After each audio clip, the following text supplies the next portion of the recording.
எத்தனையோ நூல்களை படித்து நான் பெறாத ஒரு விழிப்பை ஒரு சிறிய அசைவிலே மிர்லான் சென் எனக்கு சொல்லி தந்தார். நான் அந்த படத்தை உங்கள் அத்தனை பேருக்கும் சொல்கிறேன். அது வங்காள மொழியில் இருக்கின்ற ஒரு படம். பார்க்கக்கூடிய வாய்ப்பு நம்மில் பல பேருக்கு கிடைக்காது என்பதனால் ஒரு 2-3 நிமிடத்தில் சொல்லுகிறேன்.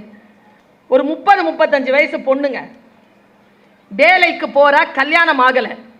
அவளை கல்யாணம் ஆகாம பார்த்துக்கிற குடும்பம் அந்த குடும்பம். ஏன்னா கல்யாணம் ஆயிடுச்சுன்னா சம்பளம் வராது. வயசான அப்பா, ஒரு அண்ணன், அவன் வேலைக்கு ஒன்றும் போகலை, பைக் எடுத்துட்டு சுற்றிட்டு இருப்பான். சின்ன சின்ன தம்பி தங்கச்சிங்கள் இருக்கு. ஒரு நடுத்தர வயதை கடந்த ஒரு 50-55 வயதை கடந்த ஒரு தாய். ஆனால் அந்த பெண் நல்ல சம்பாதிக்கிற ஒரு பொண்ணு. ஒன்றும் இல்லை, ஒரு பொண்ணு வேலைக்கு போகிறா, கல்யாணம் ஆகலை, கிளம்புறா, ஆஃபீஸ்க்கு போகிறா, நல்ல கவர்மெண்ட் உத்தியோகம் போகிறா. ஒரு ஃபேன் சுற்றுது, கரெக்டாக 7 மணி காட்டுது. 7 மணிக்கு வெளில போகிறா. ஒரு 9 மணிக்கு ஆஃபீஸ்க்கு போயிடுறா. ஆஃபீஸ்லேருந்து கரெக்டாக 6 மணி வந்த உடனே ஆஃபீஸ்லேருந்து கிளம்பி 7:30 மணிக்குள்ளே வீட்டுக்குள்ளே வந்துடுறா. இதுதான் அவளுடைய ரொட்டீன். இது ஒரு 4-5 காட்சியில் காட்டுறாங்க. அப்புறமா திடீர்னு ஒரு காட்சி, 7 மணி ஆகுது, 7:30 ஆகுது, 8 ஆகுது, பொண்ணு வரல. 9 ஆகுது, பொண்ணு வரல. வீட்டில் இருக்கிற எல்லாரும் கலேபரம் ஆகிறாங்க. அண்ணன் தேடி திரியிறான்.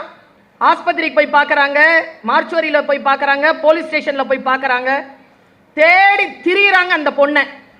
கூட்டம் கூட்டமாக ரோட்டில் எல்லாம் நின்று பேசுகிறாங்க. அந்த பொண்ணு வரல, பொண்ணு வரல, பொண்ணு வரலன்னு பேசுகிறாங்க. ராத்திரி வரைக்கும் அந்த பொண்ணு வரல. ராத்திரி 1 மணி ஆச்சு, பொண்ணு வரல. 2 மணிக்கு எல்லா வீடுகளில் லைட் அணையுது, அந்த வீடு மட்டும் லைட் எரிஞ்சுக்கிட்டு இருக்கு. காலையில் ஒரு 6 மணி ஒரு கார் வந்து நிற்குது. அந்த பொண்ணு இறங்குறா.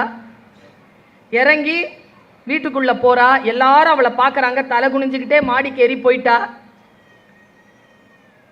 உள்ளே போயிட்டு பேகை போட்டுட்டு குளிக்க போகிறா. குளிச்சு முடிச்சுட்டு மறுபடியும் வெளியில் வந்து பேகை எடுத்து மாட்டும்போது அவங்க அம்மா சாப்பாடு டப்பாவை அவகிட்ட கொடுக்குறாங்க. இவ்வளோதான் கதை. கதை முடிஞ்சு போச்சு. தேசிய விருது கிடைச்சது இந்த படத்துக்கு. படத்தில் அந்த படைப்பாளன் பரிசு வாங்கிறதுக்காக வரான். அப்போ கேள்வி கேட்கலான்னு ஒரு கேள்வி நேரத்தை ஒதுக்குறாங்க. ஒரு பையன் இருந்துச்சு, கேட்டாங்க, சார் எல்லா படம்லாம் நல்லா இருந்துச்சு சார், சூப்பர் சார். அவன் 6 மணிலேருந்து அடுத்த நாள் காலைல 6 மணி வரைக்கும் எங்கே தான் சார் போனான்? மிர்லான் சென் சொன்ன பதில் என்ன தெரியுமா? எனக்கு தெரியாது. அப்போ ஐ டோன்ட் நோ என்று சொன்னார். அப்போ ஒரு பையன், இளைஞன் ஒருத்தன் கேட்டான், சார் நீங்கள் தான் அந்த கதையின் இயக்குனர், நீங்கள் தான் அந்த கதையை இயக்கிய கர்த்தா, நீங்கள் தான் படைப்பாளி, உங்களுக்கு தெரியாதா? தெரியும், சொல்ல மாட்டேன்னு சொல்லுங்க, தெரியாதுன்னு சொல்லாதீங்கன்னு. அதுக்கு மிர்லான் சென் சொன்ன பதில் என்ன தெரியுமா தோழமைகளே? ஆம் தோழனே, நான் தான் அந்த பெண்ணை படைத்த கர்த்தா, நான் தான் அந்த படத்தை இயக்கிய இயக்குனன், நான் தான் அந்த கதையை எழுதிய படைப்பாளி.